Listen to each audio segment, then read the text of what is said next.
ఇవి కాక ఇతర నాయకుల మీద, ఇతర కార్యకర్తల మీద సోషల్ మీడియాలో చంద్రబాబు నాయుడు గారి ప్రభుత్వం చేస్తూ ఉన్న అన్యాయాలను ప్రశ్నిస్తూ ఉన్న వాళ్ళ మీద కొన్ని వేల సంఖ్యలో కేసులు పెడతా ఉన్నారు, హరాస్మెంట్ చేస్తూ ఉన్నారు. నేను అడుగుతా ఉన్నా చంద్రబాబు నాయుడు గారిని, అయ్యా చంద్రబాబు, నువ్వు చేసే ప్రతి పని కూడా ఒక తప్పుడు సాంప్రదాయానికి నువ్వు విత్తనం విత్తుతున్నావు. ఇదే విత్తనం రేపొద్దున వృక్షం అవుతుంది. నువ్వు ఏదైతే ఇత్తుతావో అదే పండుతుంది. రేపొద్దున ఎల్లకాలం నీ ప్రభుత్వమే ఉండదు. రేపొద్దున కన్ను మూసుకొని కన్ను తెరిచేసరికి మరో 3 సంవత్సరాలు అయిపోతుంది. 3 సంవత్సరాలు అయిపోతే ఆ తర్వాత వచ్చేది మా ప్రభుత్వం. మా ప్రభుత్వం వచ్చిన తర్వాత ఇదే చంద్రబాబు నాయుడు గారి అడుగులకు మడుగులెత్తిన ఈ పోలీస్ అధికారులకు ఎవరెవరైతే అన్యాయాలు చేశారో, ఎవరెవరైతే తప్పుడు పనులు చేశారో వాళ్ళందరిది కూడా లెక్క జమా తీస్తాం. వాళ్ళందరినీ కూడా చట్టం ముందర నిలబెడతాం. వాళ్ళందరినీ కూడా ఏదైతే మీరు విత్తనం విత్తారో అదే రేపొద్దున రెండింతలై మీకు తిరగబడితే మీ పరిస్థితి ఎలా ఉంటుందో మీ అందరికీ కూడా రేపొద్దున అర్థమయ్యేట్టుగా కూడా ఖచ్చితంగా రాబోయే రోజుల్లో జరుగుతుంది. ఇప్పటికైనా మేలుకో చంద్రబాబు అని చెప్తున్నా. ఇప్పటికైనా చంద్రబాబు తెలుసుకో అని చెప్తా ఉన్నా. ఇప్పటికైనా మీ నైజాన్ని, మీ వైఖరిని మార్చుకో అని చెప్తా ఉన్నా. అలా చెయ్యకపోతే మాత్రం రేపొద్దున జరిగే పరిణామాలకు మాత్రం ఖచ్చితంగా బాధ్యత మీరే వహించవలసి వస్తుంది చంద్రబాబు నాయుడు గారిని. ఆయనకు అడుగులకు మడుగులు ఎత్తే ఈ అవినీతి అధికారులను వీళ్ళందరినీ కూడా హెచ్చరిస్తూ ఉన్నా. అధికారులు కొంతమంది అనుకుంటా ఉండొచ్చు, మేము రిటైర్ అయిపోతామనో, లేకపోతే వీఆర్ఎస్ తీసుకొని పోతామనో, లేకపోతే ఇక్కడ నుంచి కనపడకుండా విదేశాలకు వెళ్ళిపోతామేమో అని చెప్పి అనుకుంటా ఉండొచ్చు. ప్రతి అధికారికి చెప్తా ఉన్నా, 7 సముద్రాలు అవుతాయి.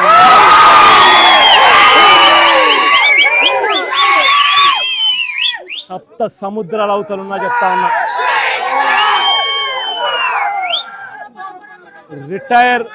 రిటైర్ అయి ఉన్నా కూడా చెప్తా ఉన్నా. విఆర్ఎస్ తీసుకొని ఉన్నా కూడా చెప్తా ఉన్నా. ప్రతి ఒక్కరిని పిలిపిస్తాం.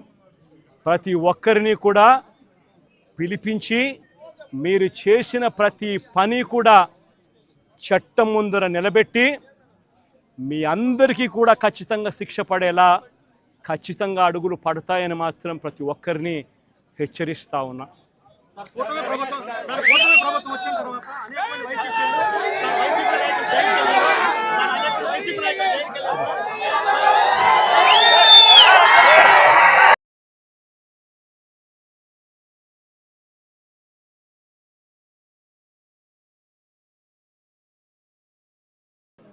స్కూళ్ళు నాశనమైపోయాయి.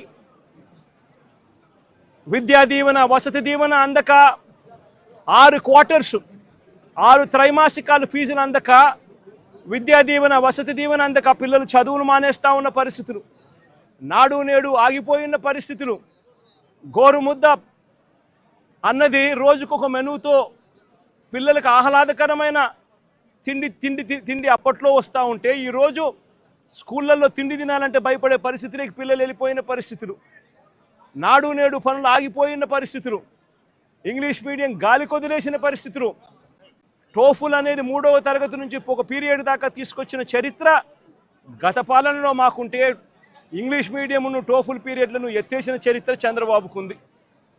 ఆరోగ్యశ్రీ సేవలు గత 14 నెలలుగా చంద్రబాబు నాయుడు ముఖ్యమంత్రి అయిన తర్వాత నెలకు 300 కోట్ల రూపాయలు ఖర్చు అయ్యే ఆరోగ్యశ్రీని దాదాపుగా 4,000 కోట్ల రూపాయలు బకాయిలు పెట్టాడు ఈ పెద్ద మనిషి. ఆరోగ్య ఆసరా గాలికెళ్ళిపోయిన పరిస్థితి. మా ప్రభుత్వ హయాంలో 25 లక్షల దాకా ఉచితంగా వైద్యం తీసుకునే పేదవాడు గర్వంగా, ఏ పేదవాడైనా హాస్పిటల్కు, కార్పొరేట్ హాస్పిటల్కు వెళ్ళి తలెత్తుకుని వైద్యం చేయించుకునే ఆ పేదవాడు వైద్యం అందక నెట్వర్క్ హాస్పిటల్స్ ఈరోజు బోర్డు తిప్పేసిన పరిస్థితుల మధ్య ఈరోజు పేదవాడి ఆరోగ్యం నడుస్తూ ఉంది. ఈరోజు రైతులకు ఏ పంటకు కూడా గిట్టుబాటు ధర రాని పరిస్థితి. చంద్రబాబు నాయుడు గారి పుణ్యాన ఉచిత పంటల బీమా గాలికి వదిలేసిన పరిస్థితి. చంద్రబాబు నాయుడు గారి పుణ్యాన రైతులకు అందుతా ఉన్న రైతు భరోసా అన్న పథకం చంద్రబాబు నాయుడు గారి దగ్గరుండి కూనీ చేసిన పరిస్థితి. రైతు వ్యవసాయం చేసుకోవడం చంద్రబాబు నాయుడు గారి పాలనలో రైతులు ఆత్మహత్య శరణ్యమన్న పరిస్థితిలోకి ఈరోజు వ్యవసాయం దిగజారింది. రాష్ట్రంలో ఈరోజు లా అండ్ ఆర్డర్ పూర్తిగా పోయి ఉన్న పరిస్థితి. రెడ్ బుక్ రాజ్యాంగం ఈరోజు రాజ్యాంగం వెళ్తా ఉన్న పరిస్థితి. సూపర్ 6లు సూపర్ 7లు మోసాలే అయి ఇంతకుముందు జగన్ ఉన్నప్పుడు ఇస్తా ఉన్న ప్రతి పథకము రద్దయిపోయి ఈరోజు ప్రజల బతుకులు, పేదవాడి బతుకులు ఈరోజు అల్లాడుతూ ఉన్న పరిస్థితులు ఈరోజు రాష్ట్రంలో కనిపిస్తూ ఉన్నాయి. ఇలాంటి పరిస్థితుల్లో చంద్రబాబు నాయుడు గారు ప్రజలకు సమాధానం చెప్పుకోలేక ప్రజలు ఎక్కడ గొంతు విప్పుతారేమో అని చెప్పి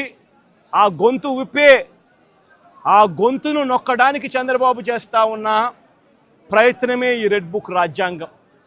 నిజంగా ఈరోజుసారి గమనించినట్లయితే ఇదే ప్రసన్న నా పక్కన ఉన్నాడు.